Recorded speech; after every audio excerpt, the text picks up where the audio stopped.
MLA Mallareddy party మార్పుపై వస్తున్న ఊహాగానాలకు ఆయన తెరదించారు. తాను ఏ పార్టీలో చేరడం లేదని క్లారిటీ ఇచ్చారు.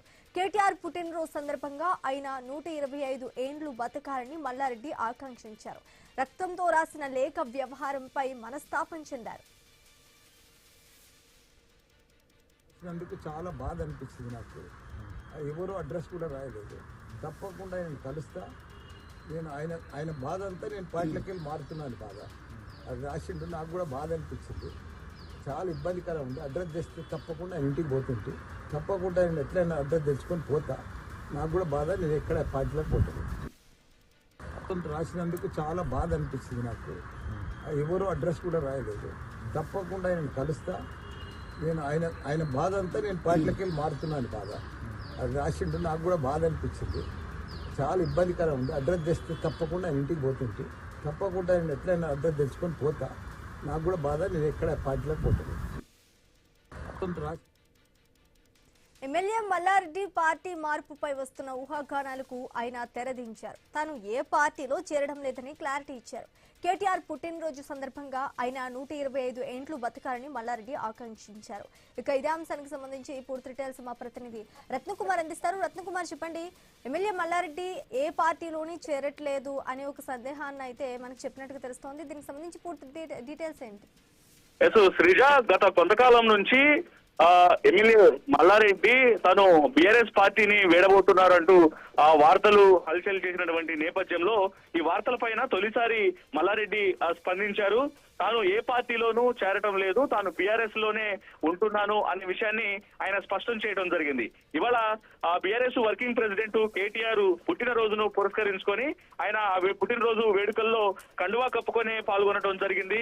అలాగే తను 125 ఏళ్ల పాటు కేటీఆర్ బతకాలి అంటూ పుట్టినరోజు శుభాకాంక్షలు తెలియజేశారు మల్లారెడ్డి.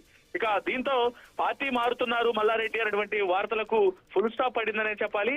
ఇటీవల కాలంలో తను ఒక నియోజకవర్గంలోని బీఆర్ఎస్ కార్యకర్త ఒకరు రక్తంతో రాసినటువంటి లెటర్ ను చూసి తాను ఎంతగానో మనస్తాపం చెందాను.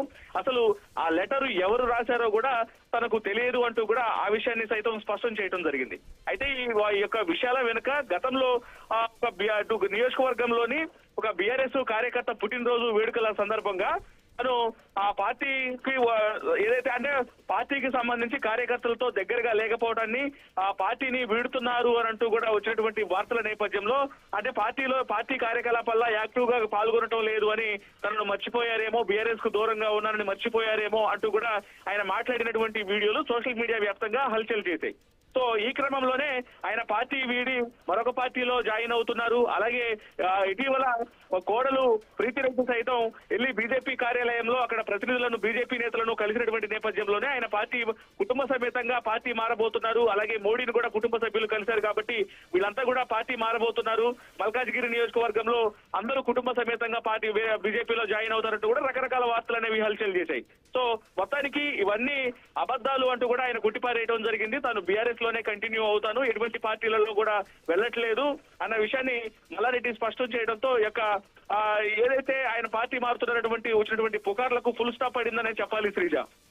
అయితే తన కోడలు ప్రీతిరెడ్డికి కానీ మల్లారెడ్డికి కానీ పార్టీ మారే ఆలోచన లేదంటారా? అయితే ఎప్పటికీ కూడా వాస్తవానికి ప్రజెంట్ ఆయన ఇచ్చినటువంటి క్లారిటీ ఏదైతే ఉందో దాన్ని బట్టి ప్రస్తుతానికి ఆయన ఎటువంటి వాళ్ళ కుటుంబ సభ్యులు కావచ్చు అంటే గతంలో ప్రీతిరెడ్డి సైతం మాట్లాడుతూ ఆమె బీజేపీ నేతలను కలిసిన సందర్భంగా బీజేపీ కార్యాలయంలో తాను పార్టీ అటు బీజేపీలో జాయిన్ అవుతున్నారా అనేటువంటి వార్తలకు సంబంధించి ఆ విషయాలపైన క్వశ్చన్ చేసినప్పుడు తనకు అన్ని పార్టీల నేతలతో కూడా సత్సంబంధాలు అనేవి ఉన్నాయి, అంతే తప్ప తాము పార్టీలో జాయిన్ అవుతున్నాము అనేటువంటి విషయాలకు సంబంధించి కూడా ఎటువంటి వాస్తవం లేదు.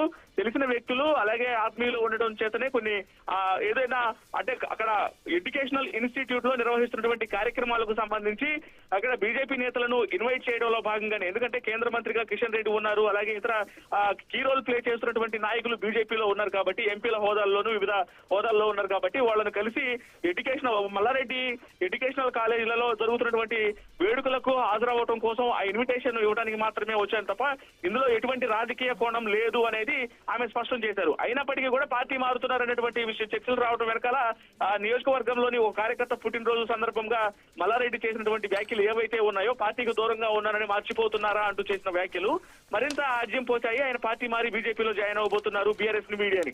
కానీ మొత్తానికి వీటన్నిటికి కూడా ఫుల్ స్టాప్ పెట్టడం జరిగింది. ప్రస్తుతం తమ కుటుంబ సభ్యులు తాను పార్టీ మారుతున్నారన్నటువంటి వస్తున్నటువంటి వార్తలు అనేవి పూర్తిగా అవాస్తవం. తాము బీఆర్ఎస్ పార్టీలోనే కంటిన్యూ అవుతున్నాను. కేటీఆర్ 125 ఏళ్ల పాటు బతకాలి అంటూ కూడా పార్టీ కండవా కప్పుకొని పార్టీ కార్యక్రమాలకు హాజరైనటువంటి సందర్భాన్ని గమనిస్తే మాత్రం వీటన్నిటికీ ఫుల్ స్టాప్ పడిందనే చెప్పాలి శ్రీజ. రత్నకుమార్, అయితే ఇప్పటి వరకు వస్తున్న అన్ని పుకార్లే అంటారా? వాస్తవానికి ప్రస్తుతం ఏదైతే ఇటు పార్టీ ఇతర పార్టీల నుంచి కొంతమంది ఎవరైతే ఆరోపణలు చేశారో సోషల్ మీడియాలో ఫేక్ ప్రచారాలుగానే వాటన్నిటిని కూడా భావించాల్సి ఉంటుంది. ఇప్పటి వరకు అసలు మల్లారెడ్డి కుటుంబం గతంలో కొన్ని కీలకమైనటువంటి విషయాలను కూడా మెన్షన్ చేయడం జరిగింది.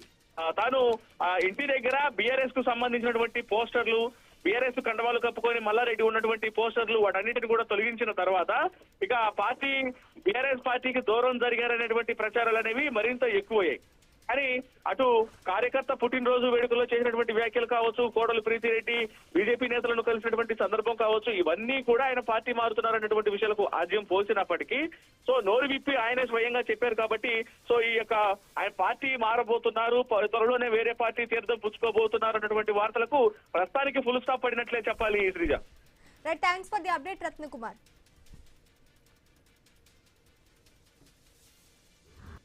రాసినందుకు చాలా బాధ అనిపించింది నాకు. ఎవరు అడ్రస్ కూడా రాయలేదు. తప్పకుండా నేను కలుస్తా. నేను ఆయన బాధ అంతా నేను పార్టీలకి వెళ్ళి మారుతున్నాను బాధ. అది రాసిండు, నాకు కూడా బాధ అనిపించింది. చాలా ఇబ్బందికరం ఉంది. అడ్రస్ తెస్తే తప్పకుండా ఆయన ఇంటికి పోతుంటే తప్పకుండా నేను ఎట్లయినా అడ్రస్ తెచ్చుకొని పోతా. నాకు కూడా బాధ. నేను ఎక్కడ పార్టీలకు పోతున్నాను. బీఆర్ఎస్వి ధర్నా చౌక్ కార్యక్రమంలో